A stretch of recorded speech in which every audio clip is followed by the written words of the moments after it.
James Tracy. I'm going to follow our esteemed county prosecutor with my hat on as past president and corporate board member at Kitsap Mental Health Services.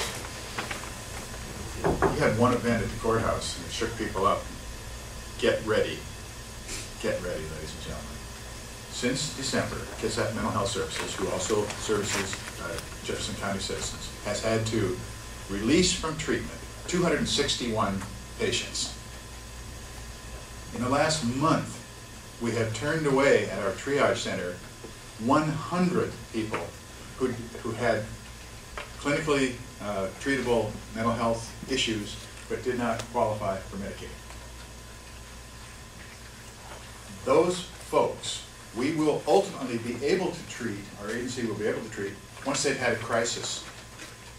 Once they've hurt somebody, or hurt themselves, or in other ways created a problem in the community. The fact is there are 361 people we know about right now, today, that have no monitoring on their antipsychotic medication, no resources available to them to try and bridge them through a crisis that might manifest itself in another way in the community.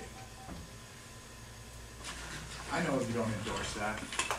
I don't endorse that. I know that really our state legislature doesn't endorse that.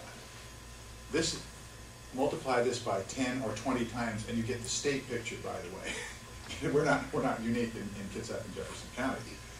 This is a huge, huge issue that will manifest itself in hospital emergency rooms, law enforcement agencies, courts, and crisis treatment in what mental health services remain. Now, my reason for mentioning this to you this morning is you're not going to snap your fingers and change the budgetary situation in the state of Michigan.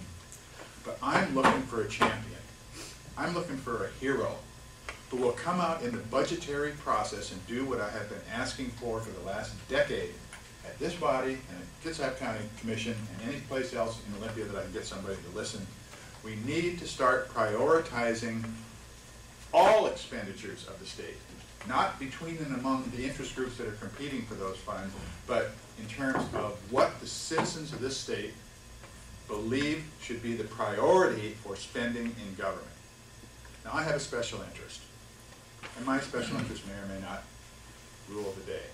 But the fact is, after repeated requests, I can't seem to get anybody to be the hero, the champion for this issue. And I would strongly encourage you to get the message to your legislators and your governor, particularly, that we need to be looking to put the needs of people first and making rational expenditures of those dollars that we put towards the social safety net in this state.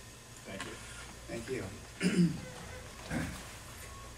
Who would like to be next? Yes, Mr. Fritz.